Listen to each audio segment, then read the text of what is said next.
Caesarean rates పెరుగుతున్నాయి కదా, దానికి రీజన్ ఏంటి? చూడండి, సింగిల్ పార్ట్నర్, సింగిల్ రిలేషన్షిప్. ఇప్పుడు చూసుకుంటే మామూలుగా అన్మ్యారీడ్ ఉంటారు కదా, వీళ్ళు ఏంటంటే maybe before marriage multiple sexual partners ఉన్నప్పుడు దెర్ ఈజ్ ఎ ఛాన్స్ లేకపోవడం, పెల్విస్ రిజిడ్గా ఉండటం, పెల్విస్ చిన్నదైపోతుంది. ఓకే, అప్పుడు మాత్రమే మనకి ఐడియల్ రిజల్ట్స్ కానీ అవి కానీ. మీకు ఎటువంటి unprotected sexual act after periods 13-14 డేస్కి మీరు ఇంటిమేట్ అయితే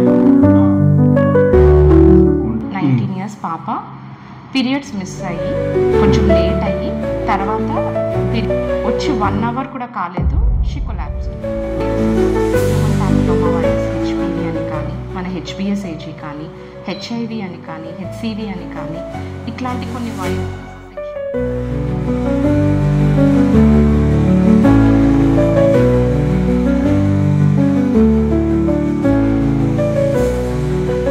thanks for accepting madam. Thank you. Year by year చూసుకుంటే సిజేరియన్ రేట్స్ పెరుగుతున్నాయి కదా, దానికి రీజన్ ఏమైంది? చూడండి, మనం పూర్వం చూస్తే మన బామ్మలు కానీ అమ్మమ్మలు కానీ మన ఒక 2 generations బిఫోర్ ఇంట్లో చాలా పనులు చేసుకునేవాళ్ళు. నొప్పులు వచ్చినా వెంటనే అప్పుడు వెళ్ళేవాళ్ళు హాస్పిటల్కి, అంతేగాని ప్రీవియస్గా చెకప్స్ ఉండేవి కావు, ఎటువంటి కాంప్లికేషన్స్ ఉండేవి, ప్రాపర్గా మెడిసిన్ కూడా తీసుకునేవాళ్ళు కాదు. నొప్పులు వస్తేనే హాస్పిటల్కి వెళ్ళేవాళ్ళు. ఎగ్జాక్ట్లీ. బై ద టైం వాళ్ళు హాస్పిటల్కి వెళ్ళే టైంకి ఆల్మోస్ట్ సగం లేబర్ స్టార్ట్ అయిపోయేది. వెళ్ళంగానే డెలివరీ చేసేసేవాళ్ళు. మేబీ గంపడి మంది పిల్లలు ఉండేవాళ్ళు. 1-2 కాంప్లికేషన్స్ వచ్చినా, 1-2 బేబీస్కి ఏదన్నా ఇబ్బంది వచ్చినా, తర్వాత బేబీస్ ఉండేవాళ్ళు కాబట్టి 10 మందిలో 2 బేబీస్ ఏదన్నా ఇబ్బంది వచ్చినా మిగతా 7-8 మంది ఉండేవాళ్ళు. వాళ్ళకి అది పెద్ద ఇబ్బంది అనిపించేది కాదు, ఈజీగా కనేసేవాళ్ళు. ఎందుకు? ఆల్రెడీ వాళ్ళ ముందు నుంచే ఇంట్లో చేసుకునే పనులు, physical activity, diet, healthy life style ఉండేది. ఇప్పుడు అవి ఏమీ లేవు.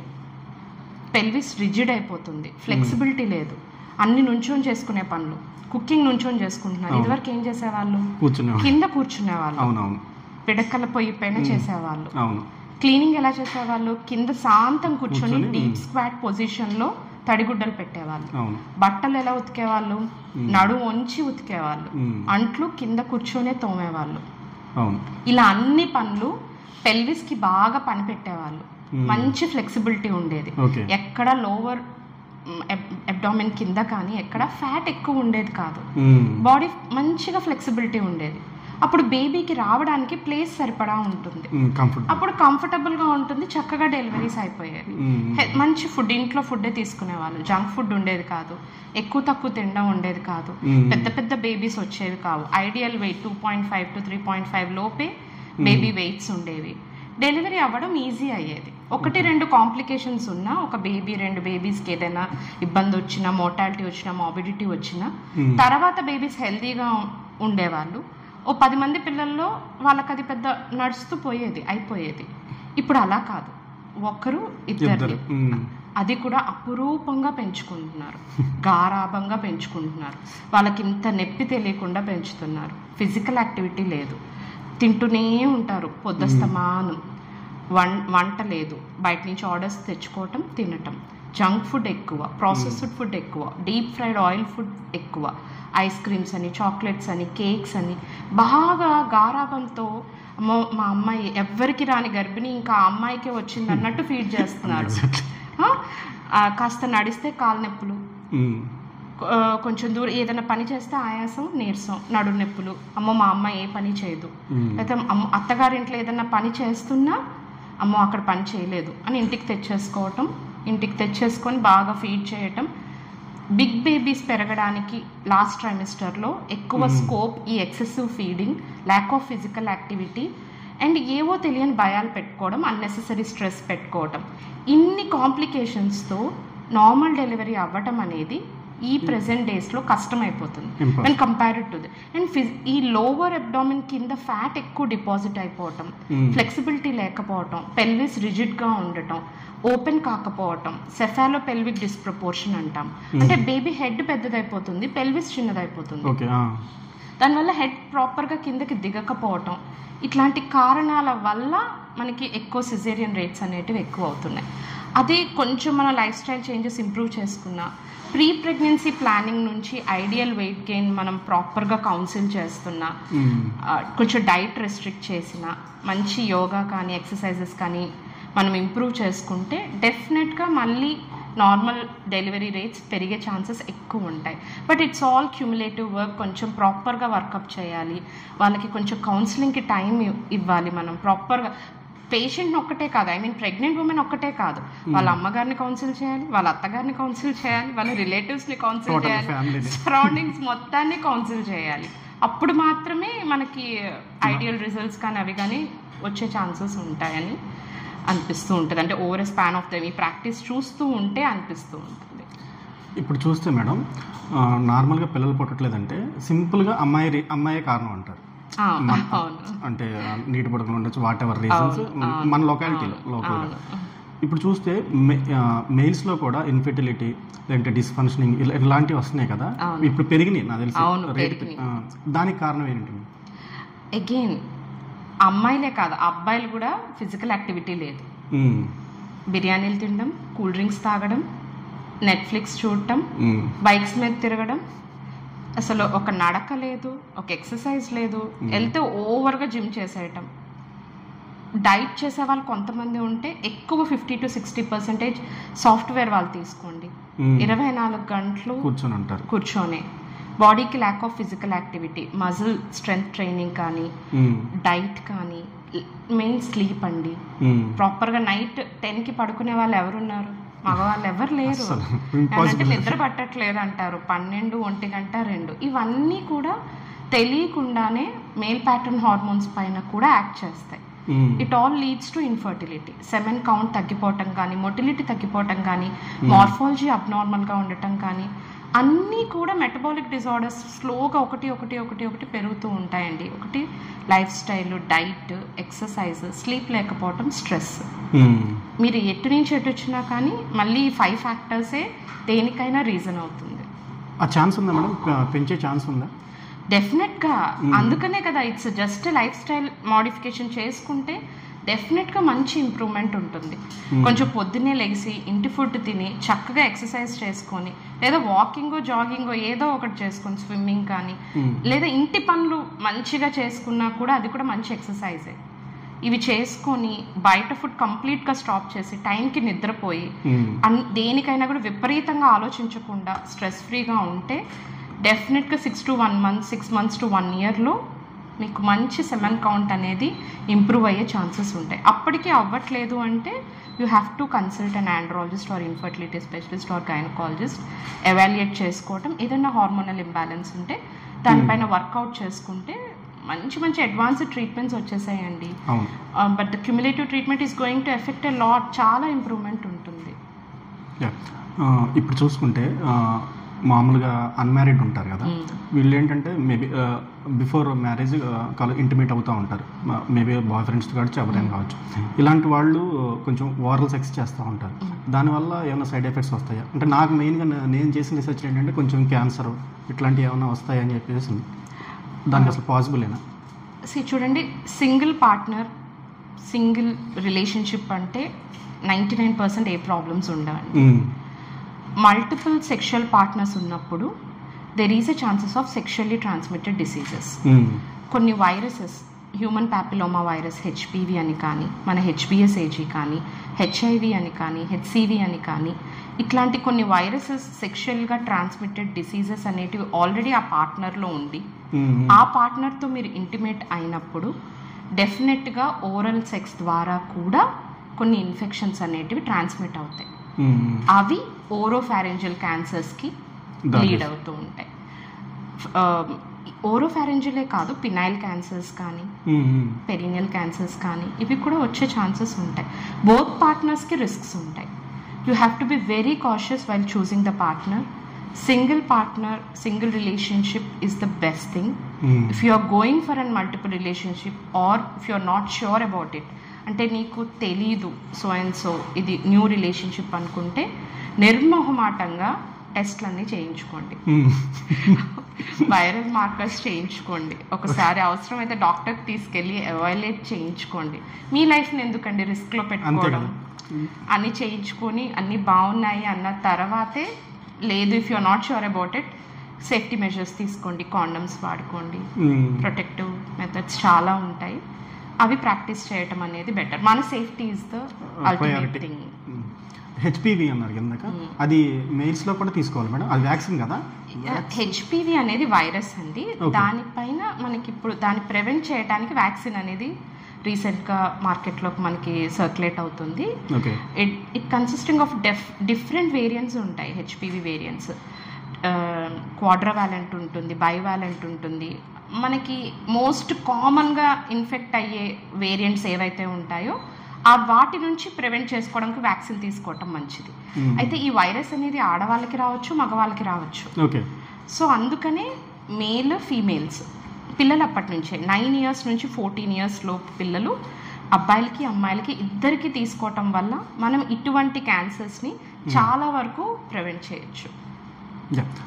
బిఫోర్ మ్యారేజ్, అంటే బిఫోర్ మ్యారేజ్ ఒకవేళ ప్రెగ్నెంట్ వచ్చింది అనుకోండి, అది నెంబర్ ఆఫ్ అబార్షన్స్ జరిగి ఉండొచ్చు.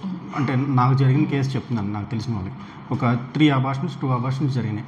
ఇప్పుడు మ్యారేజ్ అయిన తర్వాత పిల్లలు పుట్టలేదు. ఈ అబార్షనే దానికి కారణం అంటారా?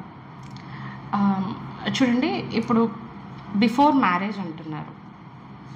బిఫోర్ మ్యారేజ్ అబార్షన్ అయినప్పుడు ఏమవుతుందంటే ప్రాపర్ కేర్ తీసుకోరు. ఆ అబార్షన్ ఎక్కడ చేయించుకున్నారు?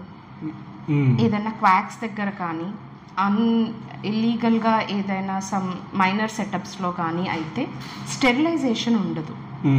It leads to lots of infections. అదొక రీజన్.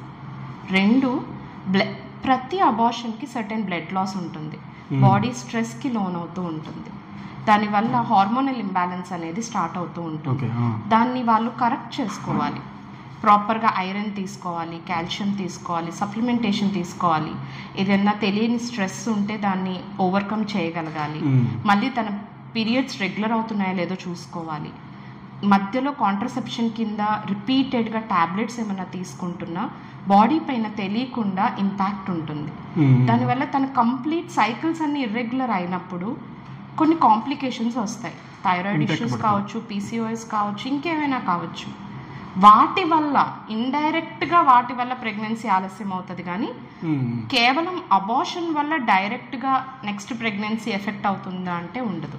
బట్ ఇండైరెక్ట్గా బిఫోర్ మ్యారేజ్ తను ప్రాపర్ కేర్ తీసుకోకపోవటం వల్ల కానీ, స్ట్రెస్ వల్ల కానీ, న్యూట్రిషనల్ డెఫిషియన్సీ వల్ల కానీ, ఏదైనా డిప్రైవ్డ్ కండిషన్ కానీ అది క్యుములేటివ్గా యాక్ట్ అయ్యి తర్వాత డిలే అవ్వటం వల్ల పీరియడ్స్ ఇర్రెగ్యులర్ అవి ప్రెగ్నెన్సీ లేట్ అవుతుంది. బట్ డైరెక్ట్గా ఎఫెక్ట్ ఉంటుందా అంటే ఏమీ ఉండదు.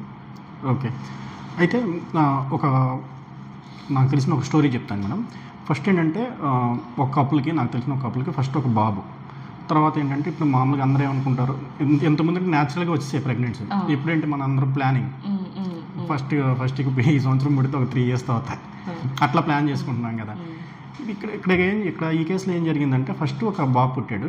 ఓకే, 4 years తర్వాత మళ్ళీ ప్లాన్ చేసుకుందాం, వీడు స్కూల్కి వెళ్ళిన తర్వాత అనుకున్నారు. బట్ వీళ్ళు ఇప్పుడు ఎంత ప్రయత్నించినా ఇప్పుడు అవ్వట్లేదు. అగైన్ ఇక్కడ కూడా కొన్ని ఫ్యాక్టర్స్ ఉంటాయండి. ఇప్పుడు ఫస్ట్ ప్రెగ్నెన్సీ 20s రావచ్చు, ఎర్లీ 20s, మేబీ తను 25-26 years అప్పుడు రావచ్చు. సెకండ్ ప్రెగ్నెన్సీ వచ్చేసరికి తను 30+ కావచ్చు. 30+ ఎగ్ క్వాలిటీ బాగుందా లేదా చూసుకోవాలి, అదొక ఫ్యాక్టర్. అండ్ ఇంకొకటి వెయిట్ గెయిన్ అయిపోతారు కొంతమంది after delivery. They don't care about their own body కానీ ఇది కానీ ప్రాపర్ కేర్ తీసుకోరు. దానివల్ల ఎక్సెసివ్ వెయిట్ గెయిన్ వల్ల హార్మోనల్ ఇంబ్యాలెన్స్ ఏదైనా ఉంటే మళ్ళీ ప్రెగ్నెన్సీ లేట్ అవుతూ ఉంటుంది. అండ్ ఆ అమ్మాయికే కాదు అబ్బాయికి కూడా ఏజ్ పెరుగుతుంది. మేబీ ఆయనకి ఏమైనా కౌంట్ తగ్గుతుందేమో చూసుకోవాలి. ఆయన ఏమైనా ఎడిక్షన్స్ ఉంటే అది కూడా స్పర్మ్ క్వాలిటీ పైన ఎఫెక్ట్ పడుతుంది. ఇట్లాంటి ఫ్యాక్టర్స్ ఏమైనా ఉన్నాయా లేదా చూసుకొని రూల్ అవుట్ చేసుకొని వర్కౌట్ చేస్తే it's very easy to get a second pregnancy. It's not like అంటే గ్యాప్ తీసేసుకుంటే పిల్లలు పుట్టరు అనేది ఏం లేదు. వాళ్ళు ప్రాపర్గా వాళ్ళ పైన వాళ్ళు కేర్ తీసుకొని హెల్దీగా ఉంటే డెఫినెట్గా సెకండ్ ప్రెగ్నెన్సీ వస్తుంది. బట్ ఏజ్ కూడా చూసుకోవాలి. ఎగ్ క్వాలిటీ తగ్గిందనుకోండి, if age is like preceding more than this previous pregnancy కన్నా కూడా ఒక్కొక్కసారి లేట్ అవుతూ ఉంటుంది. అంటే ఇప్పుడు హెల్దీ బేబీ ఇప్పుడు ఫస్ట్ హెల్దీగా పుట్టి తర్వాత సెకండ్ డెలివరీలో ఇట్లా లేట్ అయినప్పుడు బేబీ ఉన్న అన్హెల్దీగా పుట్టే ఛాన్సెస్ ఉంటాయి. కొన్ని ఏజ్ రిలేటెడ్ క్రోమోసోమల్ అబ్నార్మాలిటీస్ ఉంటాయండి. డౌన్ సిండ్రోమ్ కానీ ట్రైసోమిస్ కానీ ఉంటాయి. 30+, 35+ ప్రెగ్నెన్సీస్లో రిస్క్ ఎక్కువగా ఉంటుంది. కానీ ప్రీ ఎవాల్యుయేషన్ అన్నీ వచ్చేసాయి, ఇప్పుడు అన్ని ఇన్వెస్టిగేషన్స్ వచ్చేసాయి. అంటే pregnancy third and fourth and fifth మంత్లోనే అన్నీ రూల్ అవుట్ చేసేసుకోవచ్చు. ప్రాపర్ ఎవాల్యుయేషన్ చేసుకొని మనం డెలివరీ అనేది ప్లాన్ చేసుకోవచ్చు. ఇట్స్ నాట్ లైక్ అరే తెలియలేదు మాకు రెండో బేబీ ఇలా అయిపోతుందని అలాంటి కండిషన్స్ లేవు ఇప్పుడు. అన్నీ యాంటీనేటల్గానే రూల్ అవుట్ చేసుకొని అన్ని రకాల ఇన్వెస్టిగేషన్స్ చేసుకొని బాగుంటేనే కంటిన్యూ చేస్తున్నారు. ఎనీ కైండ్ ఆఫ్ అబ్నార్మాలిటీస్ ఉంటే they are terminating the pregnancies. అసలు యాక్చువల్లీ మన పాడ్కాస్ట్ ప్లాన్ అయినప్పుడు నేను కొంచెం రీసెర్చ్ చేయడం మొదలుపెట్టాను. నాకు ఒక ఫ్రెండ్ ద్వారా తెలిసింది ఏంటంటే ఒక అమ్మాయి అబార్షన్ చేయించుకోవడం వల్ల చనిపోయింది. అంటే అబార్షన్ పిల్స్ ఉంటాయి కదా, ఇప్పుడు మేబీ అన్క్వాలిఫైడ్ డాక్టర్ అవ్వచ్చు, మేబీ ఆయన ఆ అబార్షన్ ఆ అమ్మాయి చనిపోవడానికి కారణమైంది. ఎందుకు? దానికి రీజన్ ఏమై ఉంటుంది? నేను దానికి మీకు ఎగ్జాంపుల్ చెప్తాను. ఓపీడీకి ఒక 19 ఇయర్స్ పాప పీరియడ్స్ మిస్ అయ్యి కొంచెం లేట్ అయ్యి తర్వాత పీరియడ్స్ వచ్చాయి, బ్లీడింగ్ అవుతుంది, కానీ విపరీతమైన కడుపులో నొప్పి, కళ్ళు తిరుగుతున్నాయి, కూర్చోలేకపోతున్నాను, నుంచోలేకపోతున్నాను, ఛాతీలో మంట, నొప్పి వస్తుంది అని వచ్చారు. వచ్చి 1 hour కూడా కాలేదు, షీ కొలాప్స్డ్. ఓకే, షాక్లో. వెంటనే యూపీటీ చేయిస్తే even though she said like periods వచ్చాయని మనం ప్రెగ్నెన్సీ టెస్ట్ చేయిస్తే ఇట్స్ పాజిటివ్. స్కాన్ చూస్తే రప్చర్డ్ ఎక్టోపిక్, లోపలంతా బ్లీడ్ అయిపోయి ఉంది, ఓవర్ బ్లీడ్ అయిపోయింది. రీజన్ ఏంటంటే ప్రెగ్నెన్సీ గర్భసంచిలో రాకుండా ట్యూబ్లో ఎక్కడైనా వచ్చినప్పుడు వాళ్ళు అబార్షన్ పిల్స్ తీసుకున్నప్పుడు బ్లీడింగ్ బయటకి రాదు, లోపలే అవుతుంది. ట్యూబ్ రప్చర్ అయ్యి లోపల అవ్వటం వల్ల పేషెంట్ హైపోటెన్షన్ వచ్చి బీపీ డౌన్ అయ్యి షాక్లోకి వెళ్ళి సమ్ టైమ్స్ మనం అలర్ట్గా లేకపోతే రిక్వైర్డ్ బ్లడ్ ట్రాన్స్ఫ్యూషన్స్ చేయకపోయినా, ఐసీయూ కేర్ లేకపోయినా, ఇమీడియట్గా రియాక్ట్ కాకపోతే we can lose the patient కూడా. అందుకనే అబార్షన్ అనేవి పిల్స్ కానీ ఇవి కానీ అంత లైట్ తీసుకోవద్దు. ఎవరు ఏ టాబ్లెట్స్ ఇస్తే అవి వేసుకోవద్దు, ప్రాణం మీదకి తెచ్చుకోవద్దు. కొంచెం కష్టమైనా కానీ ఇప్పుడు అంత ఫ్రెండ్లీ డాక్టర్సే ఉంటున్నారండి, వచ్చి అసలు ఇది అనేది చెప్తే ఖచ్చితంగా మేము గైడ్ చేస్తాం ఏది ఇది. అండ్ బిఫోర్ 18 years డెఫినెట్గా POCSO is very strict now. 18 years below అయితే మనం లీగల్గా కూడా యాక్షన్ తీసుకోవచ్చు, ప్రాణం మీదకి మాత్రం తెచ్చుకోవద్దు.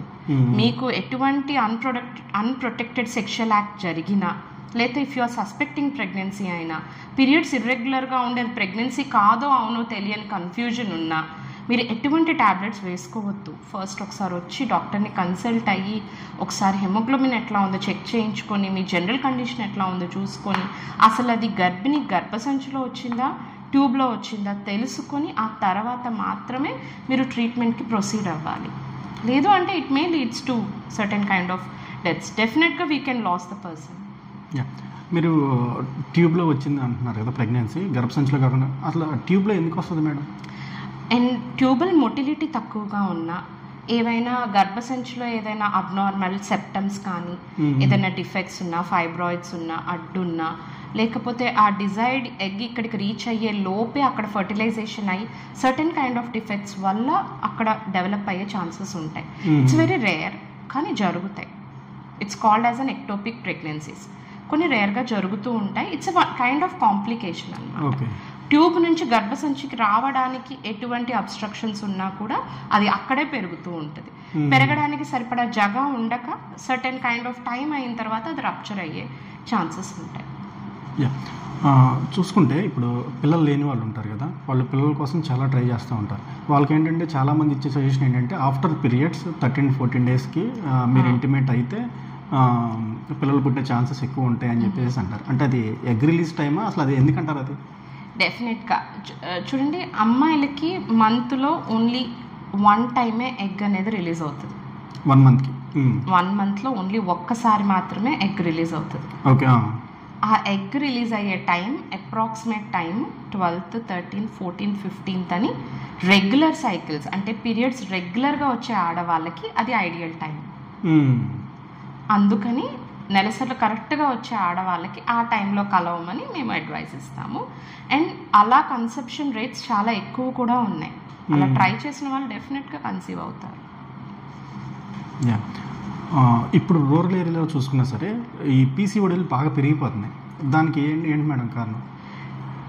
మీరు నమ్మరు, ప్రతి 10 మందిలో కనీసం 3-4 పీసీఓతో వస్తున్నారు. అండ్ వాళ్ళు రావడమే ప్రాబ్లం ఇదని చెప్పరు. నాకు పీసీఓడి ఉంది, నీటి బుడగలు ఉన్నాయన్నారు, మందులు రాసేయండి అంటారు. వాళ్ళే చెప్తారు. అంత గూగుల్ నాలెడ్జ్. గూగుల్లో సెర్చ్ చేసేస్తారు, అవి చూస్తారు. But it doesn't work like that. అది అట్లా పని చేయదు. అది actually there is a lots of difference between PCO and PCOS and PCOD. Disease వేరే, సిండ్రోమ్ వేరే, జస్ట్ పీసీఓ ఈజ్ వేరే. ఇది ఏంటంటే ఈ గూగుల్ నాలెడ్జ్తో వచ్చి వాళ్ళు ఏం లేదు వస్తారు, నీటి బుడగలు ఉన్నాయి తగ్గించేయండి అంటారు. మన అలా కాదండి, కొంచెం ఇట్లా మీరు డైట్ చేయాలి, ఎక్సర్సైజ్ చేయాలి, బరువు తగ్గాలి, తర్వాత మీకు ఇదిలా అని మనం చెప్పడానికి ట్రై చేసిన పేరెంట్స్ ఏం చెప్తారు, అవన్నీ మేము తర్వాత చూసుకుంటాం, ముందు మేము నీటి బుడగలు తగ్గించేయండి అంటారు. Counselling is the very hardest thing actually. ఇప్పుడు అంటే వాళ్ళని కన్విన్స్ చేయడం అనేది చాలా పెద్ద టాస్క్ యాక్చువల్లీ. ఉన్న ప్రాబ్లం కన్నా కూడా కౌన్సిలింగ్, వాళ్ళని అసలు కన్విన్స్ చేసి వాళ్ళని ఎడ్యుకేట్ చేసి, అమ్మ నీకున్న సమస్య ఇది, మనం ఇలా వెళ్తే మీకు డిజైర్డ్ రిజల్ట్స్ వస్తాయి అనేది చెప్పడానికి మాకు చాలా టైం పడుతుంది. ఇదివరకు నేనేమనుకునేదాన్ని అంటే రూరల్ ఏరియాలో ప్రాక్టీస్ స్టార్ట్ చేయకముందు సెడెంటరీ లైఫ్ స్టైల్ ఎక్కువ అర్బన్ ఏరియాస్లో ఉంటుంది, వీళ్ళంతా కాయ కష్టం చేసుకుంటూ ఉంటారు, వీళ్ళకే ఉంటాయి ఇలాంటి లైఫ్ స్టైల్ డిజార్డర్స్ అని అనుకుంటాం. అసలు యాక్చువల్లీ పీసీఓ అనేది ఒక మిస్నోమర్ అండి. మనం అది డిసీజ్ కింద చూస్తాం కానీ it's not a disease, it's a metabolic disorder. అంటే మనం ఏంటంటే అధిక బరువు పెరగటం కానీ, లేదా మాల్ న్యూట్రిషన్ కానీ, ఎక్కువ స్ట్రెస్ కానీ, నిద్ర లేకపోవటం కానీ, కొన్ని జెనెటిక్ ఫ్యాక్టర్స్, కొన్ని హార్మోనల్ ఇంబ్యాలెన్సెస్ మాత్రమే యాక్ట్ అవుతాయి. వీటన్నిటి క్యూములేటివ్ ఫ్యాక్టర్స్ వల్ల ఈ పీసీఓ అనేది వస్తుంది. దీన్ని అసలు మనం ఈజీగా చిన్న చిన్న చేంజెస్ చేసుకొని రివర్స్ చేసుకోవచ్చు. అసలు నిజం చెప్పాలంటే పీసీఓని ఇంట్లోనే ట్రీట్ చేసుకోవచ్చు, ఎవరికి వాళ్ళే ట్రీట్ చేసుకోవచ్చు. హాస్పిటల్కి అందరూ రావాలా అంటే 70% అసలు అవసరం లేదు. ఒక 30% మాత్రమే సివియర్ హార్మోనల్ ఇంబ్యాలెన్స్ ఉన్న వాళ్ళు మాత్రమే, లేదా జెనెటిక్ ఫ్యాక్టర్స్ ఏమైనా ఉన్న వాళ్ళు మాత్రమే, ఇంకేదైనా అబ్నార్మాలిటీస్ ఉన్న వాళ్ళు మాత్రమే డాక్టర్ని అప్రోచ్ అయితే చాలు. మిగతావి నేనేం చెప్తానంటే ఒక 6 months నుంచి 1 year వరకు మీ లైఫ్ స్టైల్ చేంజ్ చేసుకోండి. మీరు మార్నింగ్ ఎన్నింటికి లెగుస్తున్నారు అది కొంచెం మార్చుకోండి. మరి లేజీగా కాకుండా జస్ట్ స్కూల్ ఇంకో 1/2 hourలో స్టార్ట్ అవుతుంది, కాలేజ్ ఇంకో 1/2 hourలో స్టార్ట్ అవుతుంది అలా కాకుండా కొంచెం ఎర్లీగా డే స్టార్ట్ చేయండి. 5కి అలా లేవండి. ఒక 1 hour యోగానో ఎక్సర్సైజో లేదా ఇంట్లో ఏదైనా ఒళ్ళొంచి చేసే పనులు ఏవైనా చేయండి అంటాను. ఒక 1 hour చేసుకొని తర్వాత డే స్టార్ట్ చేసుకోండి. ఏదైనా ఇంట్లోవే తినండి. బయట జంక్ ఫుడ్ కానీ ప్రాసెస్డ్ ఫుడ్ కానీ ఏది కూడా ముట్టుకోవద్దు అసలు. ఒక 1 year స్ట్రిక్ట్గా మీరు అనుకుని, అంటే it's not like an 1 year, but తర్వాత ఏదైనా చీట్ చేయాలి అనుకుంటే చీట్ డేస్ పెట్టుకోవచ్చు. బట్ ముందు మాత్రం you have to B get discipline అండి. డైట్ అంటే మళ్ళీ ఏమి తినకూడదు అని కాదు, బట్ కొంచెం ప్రాపర్గా హోమ్ ఫుడ్ కొంచెం లిమిటెడ్గా తీసుకొని, హెల్దీ వర్షన్స్ తీసుకొని, 4 కాయలు, ఏవో ఒక ఫ్రూట్స్ తినడం, డ్రై ఫ్రూట్స్ తినడం, వెజిటబుల్స్ తినడం, సలాడ్స్ తినడం, ఈ శనగలు, పప్పులు ఇట్లాంటివి ఏమైనా న్యాచురల్గా సీడ్స్ దొరికేటివి మన ఇంట్లో చేసుకునేటివి, బాయిల్ చేసుకొని కుక్ చేసుకునేవి మాత్రమే తీసుకుంటూ, కొంచెం వాటర్ ఒక 3 to 4 liters తీసుకొని, బాగా ఆయిల్లో వేయించిన ఫుడ్ అవాయిడ్ చేసి, కూల్ డ్రింక్స్ కానీ షుగర్ కానీ ఎక్కువ తీసుకోకుండా, స్వీట్స్ ఎక్కువ డంప్ చేయకుండా, నైట్ 9-10 కల్లా పడుకుని పోయి దేని గురించి విపరీతంగా ఆలోచించకుండా కొంచెం ప్రశాంతంగా ఉంటూ 1 year మీరు ఇవి చేస్తే నీటి బుడగలు అనేటివి అసలు ఉండవండి. ఇట్స్ నాట్ లైక్ అదేదో పర్మనెంట్ డిసీజ్ కాదు, అది ఇట్స్ రివర్సిబుల్. అది కూడా సింపుల్ లైఫ్ స్టైల్ చేంజెస్తో మీకు మీరే రివర్స్ చేసుకోవచ్చు. మేము ఆ కన్సిస్టెన్సీ కోసం కొంతమంది ఏంటంటే పాపం నెల చేస్తారు, నెల తర్వాత వస్తుంది, వచ్చి నేనేం బరువు తగ్గలేదండి అంటారు. అమ్మ వాకింగ్ చేస్తున్నావంట, 10 minutes చేస్తున్నానండి అంటది. ఐ వాజ్ లైక్, అంటే I really pity on them. అంటే వాళ్ళకి ఎట్లా చెప్తే వాళ్ళకి కన్విన్స్ అవుతారు అనేది it's really a big challenging thing అనమాట. అయినా కానీ కొంచెం ఓపిక చేసుకొని చెప్పి వినే వాళ్ళు కూడా ఉంటారు, కొంచెం మంచి పిల్లలు ఉంటారు, చక్కగా వింటారు. కొంతమందికి ఏంటంటే ఫుడ్ పైన వ్యామోహం ఎక్కువ ఉంటుంది. వాళ్ళని కొంచెం ఒకటేసారి ఆపమండం కూడా కరెక్ట్ కాదండి. కొంచెం నెమ్మదిగా గ్రాడ్యువల్గా తగ్గించుకుంటూ చేసుకుంటే డెఫినెట్గా మనకి మంచి రిజల్ట్స్ వస్తాయి. పీసీఓ రివర్స్ అవుతుంది. It's just and metabolic disorder. Disease అని, సిండ్రోమ్ అని ఎప్పుడు అంటామంటే ప్రోగ్రెసివ్గా if it is associated with the sugar, thyroid, ఇంకేమైనా కోమార్బిడిటీస్తో అసోసియేట్ అయితే దాన్ని మనం సిండ్రోమ్ అంటాం. అది ప్రాపర్గా ట్రీట్ చేయాలి. వాళ్ళు డెఫినెట్గా గైనకాలజిస్ట్ని కన్సల్ట్ అయ్యి ప్రాపర్ ట్రీట్మెంట్ అనేది తీసుకోవాలి. అదర్వైజ్ ఎర్లీ స్టేజెస్లో ఏదైనా కానీ it can be reversed, it can be treated very easily. మీరు చూసుకుంటే ఇప్పుడు పేషెంట్స్ గూగుల్ నాలెడ్జ్తో వస్తున్నారు, లేదంటే సోషల్ మీడియా ఇన్ఫ్లుయెన్సర్లు వాళ్ళు ఏదో చెప్తారు, వీళ్ళు ఏదో నాలెడ్జ్తో వస్తారు. ఎన్ని స్ట్రగుల్స్లో కూడా పేషెంట్ ఎలా వస్తున్నా సరే మీరు కామ్గా అంత కూల్గా ఎలా ఉంటున్నారు మీరు? అసలు అలవాటు అవుతుంది. It's all a practice and it's all like we will get adapt to it. రోజుకు ఒక 50 మందిని చూస్తాము, మనకి ఏమనిపిస్తుంది? మనవే మనకు సమస్యల్లా అనిపిస్తాయి. వాళ్ళ సమస్యలన్నీ వింటుంటే ఏమనిపిస్తుంది? మన సమస్య చాలా చిన్నది అనిపిస్తుంది. అరే పాపం వీళ్ళకి ఒక బేసిక్ అవేర్నెస్ లేక సఫర్ అవుతున్నారే అన్న విషయం అర్థమైనప్పుడు మనం వాళ్ళకి కౌన్సిల్ చేస్తే వాళ్ళది లైఫ్ ఇంప్రూవ్ అవుతుంది, బెటర్మెంట్ ఉంటుంది అన్న విషయం రియలైజ్ అవుతావు at the end of the day. అప్పుడు నీకు కోపం, విసుగు, అప్పటికి కూడా విసిగిచ్చే వాళ్ళు ఉంటారు. But we have to make a patience. అది తప్పదు. It's a part and parcel of this profession అనమాట. Back to question madam. ఇప్పుడు మీరు ఇందాక అన్నారు కదా రిలేటివ్స్ని కౌన్సిల్ చేయాలి వీళ్ళందరికంటే ముఖ్యం హస్బెండ్. అసలు ఆఫ్టర్ ప్రెగ్నెంట్ హస్బెండ్ రెస్పాన్సిబిలిటీ ఏంటి మేడం? అసలు ఏం తీసుకోవాలి, ఏం జాగ్రత్తలు తీసుకోవాలి? చూడండి, ప్రెగ్నెంట్ ఉమెన్ స్ట్రెస్ ఫీల్ అయ్యేది ప్రాపర్ కేర్, అటెన్షన్ లేక. మీరు అబ్జర్వ్ చేయండి, ప్రెగ్నెంట్ ఉమెన్కి ఇద్దరి దగ్గర నుంచి కేర్ కావాలి. ఒకటి అమ్మ, ఒకటి husband. Okay, she desires that. అమ్మ దగ్గర నుంచి ఎట్లానో వస్తుంది. రెండు హస్బెండ్. ఆ హస్బెండ్ కొంచెం ఇగ్నోర్ చేసినా వాళ్ళు టాలరేట్ చేయలేరు, స్ట్రెస్ ఫీల్ అయిపోతారు. అమ్మ నన్ను పట్టించుకోవట్లేదు, లేదా అమ్మగారి ఇంట్లో ఉన్నాను, అక్కడ ఎలా ఉన్నారో, నాకు ఇవాళ కాల్ చేయలేదు, నన్ను తిన్నావా అని అడగలేదు, నాకు ఇష్టమైనవి తేలేదు. అటెన్షన్ డెఫిషియట్ వచ్చేస్తుంది అంటే అక్కడే లేకపోతే. అందుకని హస్బెండ్స్ కొంచెం రోజు పొద్దున్న సాయంత్రం ఎలా ఉన్నావు అంటే చాలు, జస్ట్ ఒక మాట చాలు. They will be very happy. తిన్నావా, మంచివి తిను, ఫ్రూట్స్ తిను, ఇట్లా బేసిక్ థింగ్స్ అడిగినా కానీ చాలు. దట్స్ ద బిగ్ రోల్ హస్బెండ్స్కి. I don't know about the urban areas, అంటే they are like very much pre plan classes అవన్నీ ఉంటున్నాయి. కానీ రూరల్ ఏరియాస్లో హస్బెండ్ అసలు తిన్నావా అంటే చాలు, they will be very happy. అసలు నా దగ్గరకు వస్తారు కదా ప్రెగ్నెంట్ ఉమెన్, వాళ్ళు మా ఆయన ఏం పట్టించుకోవట్లేదండి అంటారు. మీరు పిలిచి మాట్లాడండి, మీరు చెప్పండి, నన్ను ఇలా చూసుకోమని చెప్పండి, అలా చూసుకోమని చెప్పండి అంటారు. అంటే పాపం వాళ్ళు చాలా చిన్న చిన్న కోరికలండి. అవి చేస్తే they will like blush like anything అనమాట. చాలా చెరిష్ అయిపోతారు అసలు. అది మేము చెప్తాము, కొంతమంది వింటారు. ఇంకా ఏంటంటే ఇక్కడ రూరల్ ఏరియాస్లో ఆ అవేర్నెస్ అనేది రావట్లా. ఈవెన్ డెలివరీ కండక్ట్ చేసేటప్పుడు కూడా మీరు ఉండొచ్చు అన్నా కూడా భయపడతారు, రారు, మేమేం చేస్తామంటారు, మేమెందుకు ఉండాలి అంటారు. కొంచెం టైం పడుతుంది, but maybe next generation it's going to develop expecting hope. So మాకు సగం బర్డెన్ తగ్గుతుంది. మదర్ హ్యాపీగా అండ్ ప్రెగ్నెంట్ ఉమెన్ కానీ మదర్ కానీ హ్యాపీగా ఉంటే మాకు హెల్దీ బేబీస్ వస్తాయి. మా మెయిన్ ఎయిమ్ అదే.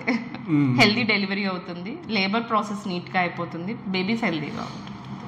వాళ్ళకి స్ట్రెస్ లేకపోతే మాకు స్ట్రెస్ లేనట్టే, మాకు తగ్గిపోతుంది. వీళ్ళు తీసుకునే మెడిసిన్స్ ఉంటాయి కదా మేడం, మెడిసిన్స్ తర్వాత ఫుడ్ ఖచ్చితంగా ఇంట్లో వాళ్ళు హెల్దీ ఫుడ్ పెట్టాలని చూస్తారు. ఈ మెడిసిన్స్ వల్ల, ఈ ఫుడ్ వల్ల వెయిట్ గెయిన్ అయ్యే ఛాన్సెస్ ఉంటాయా? మెడిసిన్ వల్ల వెయిట్ గెయిన్ ఉండదండి. Medicine is just supplementation. మీకు ఐరన్ స్టోర్స్ తగ్గుతాయి, ఐరన్ ఇస్తాం. కాల్షియం తగ్గుతుంది, కాల్షియం ఇస్తాం. మల్టీవిటమిన్ తగ్గుతుంది, మల్టీవిటమిన్ ఇస్తాం, అంతే. లేదు మెడిసిన్స్ ద్వారా ఉండదు. బట్ వీళ్ళు డెఫినెట్గా కార్బ్స్తో బాగా డంప్ చేసేస్తారండి ప్రెగ్నెంట్ వాళ్ళు. ఇప్పుడు ఊర్లలో అనుకోండి, అమ్మ, పెద్దమ్మ, అత్త అందరూ అక్కడే ఉంటారు. అమ్మ నువ్వు ఈ కూర తినమ్మా, నువ్వు ఇది తినమ్మా, ఈ స్వీట్ తినమ్మా, నీకోసం ఇది చేశానమ్మా, అరే నీకోసం ఇది తెచ్చానమ్మా, అయ్యో ఇది తినలేదా అమ్మా. ఇట్లా అన్నెసెసరీ లవ్తో they will dump with carbohydrates. అవసరం లేనంత కార్బోహైడ్రేట్స్ డంప్ చేయటం వల్లే బేబీస్ వెయిట్ పెరుగుతారు. ఫీడింగ్ ఎక్కువ ఉండటం వల్ల అంత అవసరం లేదు. మేము లిమిటెడ్ వెయిట్ అంటే వీళ్ళు నమ్మేది ఏంటంటే ఎంత వెయిట్ ఎక్కువ ఉంటే అంత హెల్దీ బేబీ అని. హెల్దీ బేబీ డెఫినెట్గా సిజేరియన్ అవుతుంది, తర్వాత బేబీకి కాంప్లికేషన్స్ వస్తాయి. ఎక్సెసివ్ వెయిట్ గెయిన్ ఉన్నా కూడా చాలా రకాల కాంప్లికేషన్స్ వస్తాయండి. They have to face it అనమాట. బాగా వెయిట్ గెయిన్ అయితే డయాబెటీస్ కానీ, ఫ్లూయిడ్ రిటెన్షన్ కానీ, బీపీ పెరగటం కానీ, షుగర్స్ రావటం కానీ, పెద్ద బేబీస్ అయితే బేబీస్కి కూడా షుగర్ అబ్నార్మాలిటీస్ వస్తూ ఉంటాయి, షుగర్ ఫ్లక్చుయేషన్స్ ఉంటూ ఉంటాయి. డెలివరీ అయ్యాక కూడా బేబీస్ కూడా ఇబ్బంది ఉంటుంది. Ideal weight 2.5 to 3.5 it's enough, చాలు. అంతకన్నా ఎక్కువ పెరుగుతున్నారు అంటే they have to control, limit చేసుకోవాలి ఫుడ్ని, తప్పదు. ఇప్పుడు మనం ఇందా మాట్లాడుకున్నాం కదా, మెయిల్గా మామూలుగా అబ్బాయిల్లో సీమెన్ కౌంట్ తగ్గిపోతుంది. దానికి స్మోకింగ్ కానీ లేదంటే డ్రింకింగ్ కానీ వీటి వల్ల కూడా ఎఫెక్ట్ ఉంటుందా మేడం? డెఫినెట్గా. మీరు చూసుకుంటే సెమెన్ అబ్నార్మాలిటీస్ అన్నీ కూడా addictions is the one of the reason. Smoking, drinking ఆపేసి చూడండి, 6 monthsలో చాలా మంచి రిజల్ట్స్ వస్తాయి. ఫిజికల్ యాక్టివిటీ ఇంప్రూవ్ చేసుకొని మంచి డైట్, అడిక్షన్స్ అన్నీ స్టాప్ చేసేస్తే, పాను, గుట్కా కూడా అవి కూడా చాలా వర్స్ట్ అడిక్షన్స్ అండి. అవన్నీ స్టాప్ చేసేస్తే చాలా బాగా ఇంప్రూవ్మెంట్ ఉంటుంది. రీసెంట్గా చూసుకుంటే చాలామంది, మీరు ఇందాక అన్నారు కదా గూగుల్ నాలెడ్జ్తో వచ్చేస్తున్నారని, ఇన్స్టాగ్రామ్ ఇన్ఫ్లుయెన్సర్లు ఉన్నారు, లేదంటే ఫేస్బుక్ ఇన్ఫ్లుయెన్సర్లు ఉంటారు. వీళ్ళు ఏంటంటే అసలు వాళ్ళు సర్టిఫైడ్ డాక్టర్సో కాదో తెలియదు, బట్ ఒక 1 minute వీడియో చేసేస్తారు, మీరు ఎలా చేయండి, అలా చేయండి, మీకు ఇది తగ్గిపోతుంది, అది తగ్గిపోతుందని. అసలు దీన్ని జనాలకి అవేర్నెస్ ఏదైనా ఇవ్వండి మేడం మీ నుంచి. వినండి, అన్నీ వినండి, కొన్ని మాత్రమే తీసుకోండి. వాళ్ళు ఏదైనా ప్రోడక్ట్ చెప్పి ఇది వాడండి, జుట్టు ఇలా పెరిగిపోద్ది, ఇది వాడండి ఇలా అయిపోతారు, అవి నమ్మద్దు. ఓకే, ప్రోడక్ట్స్ ఏవి కొనొద్దు. జస్ట్ ఇన్ఫర్మేషన్ తీసుకోండి. అందులో మీకు ఏమైనా హోమ్ రెమెడీస్తో ఏదైనా పనికి వస్తుంది అనిపిస్తే చెయ్యండి, లేదంటే just ignore it. Unnecessary stuff చాలా సర్క్యులేట్ అవుతుంది, అంత అవసరం లేదు. టూ మచ్ ఇన్ఫర్మేషన్ ఉంది, అంత అవసరం లేదు. ఫోన్స్ ఎక్కువసేపు చూడొద్దు. ఈ పాడ్కాస్ట్ ఒకటి చూసేసి క్లోజ్ చేసేయండి. ఎక్కువసేపు చూడొద్దు, స్ట్రెస్ తీసుకోవద్దు, ఎర్లీగా పడుకోండి, లైఫ్ స్టైల్ ఇంప్రూవ్ చేసుకోండి. దట్స్ ద వండర్ఫుల్ మెడిసిన్ అంతే. Thank you so much madam. Thank you.